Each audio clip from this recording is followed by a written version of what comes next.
people have written articles for 30, 40 years saying Border Gateway Protocol doesn't work, but we have an incremental improvement to that process. What we did is looked at it from an entirely different perspective. Routing data packets is the same as Amazon routing packages. They don't, Amazon doesn't tell their drivers, just go out and drive around for a while and see what happens, or go the shortest route, even though it may be congested on the highway. They actually use transportation optimization to determine the appropriate route for that driver, over which that driver should drive.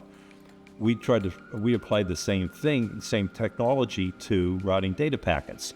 So we actually understand the best route for that data packet to go.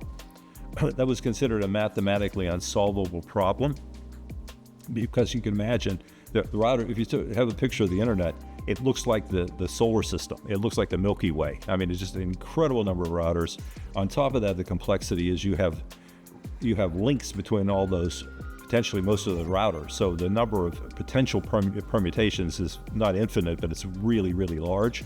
And it was stated that you couldn't calculate that. There's not enough computing capacity in the world to actually compute that. It's considered NP complete. The insight that came about was 99% of that data is all corrupted.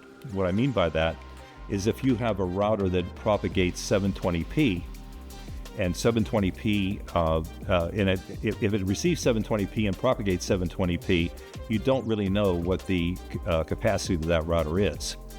If it receives 720p and propagates 540, you know that its capacity is 540.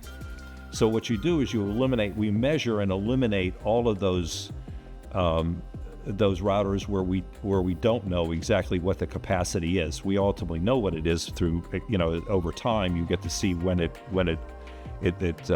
tops out. By eliminating all that data, you basically make it a very calculable solution with regard to that.